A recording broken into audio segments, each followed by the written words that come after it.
Calling all empaths to the table. Come on, come sit. But first, give me a hug, but not too close. And are you wearing perfume? Because I'm sensitive. Be careful. Hey everybody, it's Brenda and I'm here to help you to be an empowered empath. I have a community called the School of Transformation and I do live weekly group coaching sessions in there. Today I'm going to help you to feel so much better in your life. And we're also going to talk about how important your role is right now in human history. Woohoo! As a former disempowered empath, I'm so excited to tell you that on the empowered side of being an empath, you will be amazed at how connected, how peaceful, how joyful life can be. First things first, what is an empath? Let's start there. An empath is a highly sensitive person, and a highly sensitive person in every way possible. So empaths are born aware. Empaths and highly sensitive people have an awareness of the unseen. As a highly sensitive person and empath, you have an awareness of the unseen in terms of spirit, the sensory things. You also have an awareness of your eternal nature. So you're very sensitive to emotions. You're very sensitive to spiritual energies. You're very sensitive to smells, touch, taste, temperatures, fabrics, all types of things. Your nervous system is sensitive and you are sensitive by nature. The most important aspect of being a highly sensitive person is that empathy. So you're like an emotional sponge. And this can be a double-edged sword. There's an empowered way to live in this and a disempowered way to live in this. And if you're a disempowered empath, it's not because you're disempowered as in you're a weakling. It means you're not aware of your divine perfection, of your value in society, of your inherent, unique, beautiful gifts and talents and your beingness. So first, let me enlighten you on how amazing and incredible you as an empath and a highly sensitive person are and how needed you are in civilization. If it weren't for the empath and the highly sensitive person, we would not exist. The world would probably have imploded on itself many, many moons ago.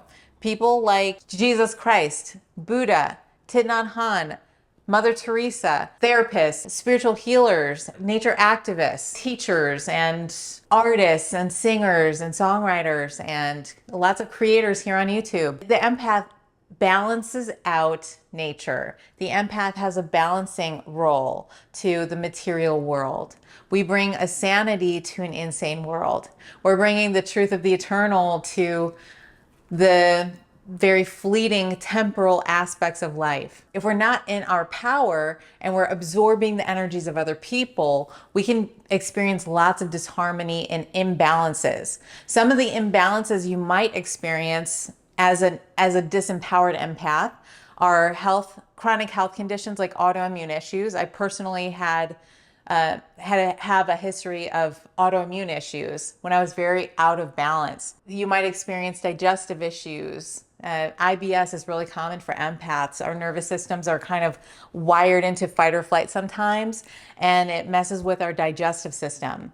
You might also experience depression and anxiety. This is due to a lack of boundaries with our energy systems. It's also due to a lack of boundaries with ourselves and with our lives. You might also experience indecisiveness, confusion, just a general sense of, I don't know what I want, having no idea what you want.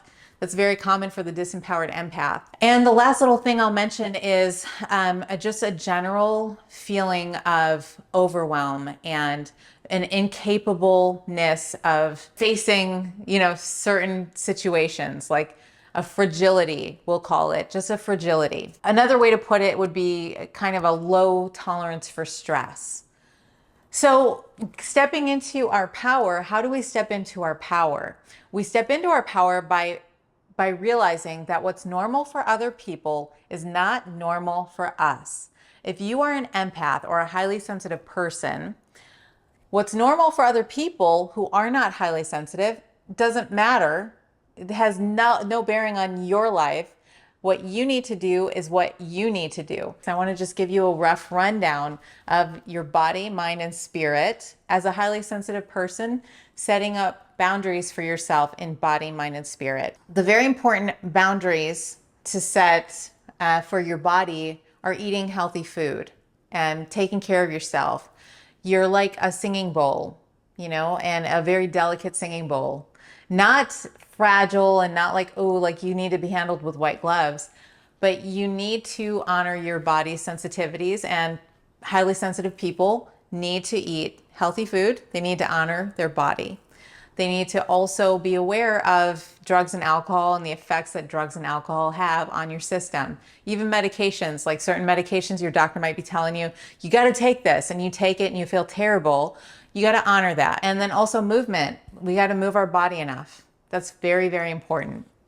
And do what feels right for you. Be out in nature. Be amongst the trees. That's very, very healing for the highly sensitive person. These nature beings, the trees and the grass and animals and butterflies and all of these things emit a certain energy. And as a highly sensitive person, you're a sponge. So it balances out, the energetics from traffic and noise and worry and fear and all the stuff from our neighbors and our communities.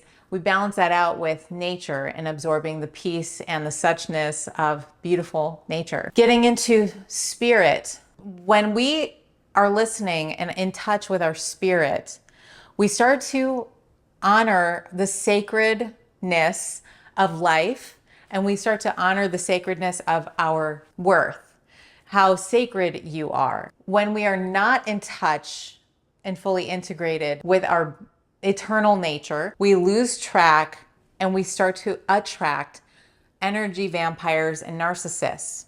This is a very, very common trap for the empath, is to attract a bunch of narcissists, whether that be in your friendships, your romantic relationships, your business relationships. If you're not anchored into your wholeness and your I am that I am, you are, by nature, you're kind of selfless. By nature, that is one of the superpowers of the empath. We have a really good ability, a really nice knack of being kind of selfless. That lack of self, that lack of attachment to the self can leave us kind of open and vulnerable to not having a good sense of I and other. And so that lack of solid boundary between I and other means that you tend to project your inherent goodness and wholeness onto someone else who's more like a void. So the vampires and the narcissists are kind of these energetic voids, and they suck right onto that emission of light and purity and love and just goodness and givingness and selflessness. And so you start to project that goodness and all that great stuff onto the energy vampire and the person who's kind of like a blank slate. And then you get yourself into sticky situations where you're like, am I going crazy? I'm pretty sure these are red flags, but you're not really honoring your red flags. You're excusing it. You start to get entangled and enmeshed with that energy, and you start to become addicted to and feeding off of the dynamics of, the energetic vampire and the empath. And you have to break free from that. Very important. And that's a symbol of a disempowered empath. It's time to get empowered and disentangle from those situations and find yourself. So how do we do that? We have to anchor into our spiritual practice, and we have to really understand and embody the I am that I am. That term you might have heard a million times. The I am that I am, it basically means, as an empath, as a highly sensitive person, it is crucial for you to abide and embody and experience your wholeness, your completeness, your you-ness. So to really get into abiding in the witness, present moment awareness, that's your ticket to ending those energetic patterns with the narcissist, but more importantly, to just being a whole and integrated, empowered empath. Daily meditation practice, daily awareness practice, and mindfulness practice. It's very, very simple. You're just coming home to yourself on a regular basis. This isn't so much of a doing, it's more of an experiencing and allowing. Let's talk about mind. So mind and setting up boundaries. Setting up boundaries for yourself and for others. Setting up boundaries in terms of how you're thinking, what thoughts you're going to indulge in. Very important. Let's not indulge in the low vibe thoughts. Let's not indulge in the yucky thoughts that are not of you, but also to emit lots of love. Emitting love. So using our mind and our body and our spirit to emit lots of love, that sets up an energetic boundary where you're not absorbing negative energy. You're pushing out love. That's something that empaths are really, really good at, is really pushing out love, giving love, emitting love, and that's your energetic boundary. So when you're going out and you're really focused on or worried about something, or you're fearful about maybe being in a crowd, or you're somewhere you don't particularly want to be, or you're at the DMV or something like that, you're just stop focusing on the unpleasant feeling, on the unpleasant energies, on yourself. Instead, you're gonna give the whole situation lots of light, lots of love. And that's more or less the antidote for that trap that empaths and highly sensitive people get of receiving disharmonious energies. But also respect your personal needs, respect your boundaries. If you don't want to go out on Saturday night, even though you said you would, you just don't do it. You know, there's nothing wrong with saying, sorry, I'm not going. Start honoring your needs and your intuition. You start honoring what feels right for you. That's the most important thing that I'm going to leave you with, is you need to not look out there for how you should be living your life. Check in with yourself on what feels right for you. And that's with every area.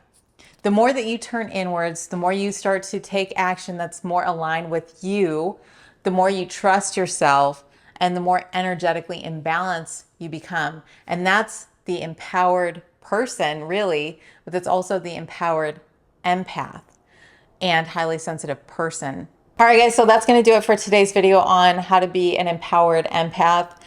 I hope this serves you well. I hope you get out there and kick some ass and take some names as an empowered empath, my friend. I love you so much, and I'll see you in the next video. Bye, everybody. Well, hey, you little empath, you made it to the end of the video. Thank you so much for watching. You're the best, you're the best. If you want to keep the party going, watch this video about depression. You're really going to like that. That's a good one. That's a great one. Also, I've got a codependency issue as an empath, so I need you to stay with me, okay? I need you to not leave my side. Can you hold my hand? Don't go anywhere, please. I need you here with me always. Don't leave.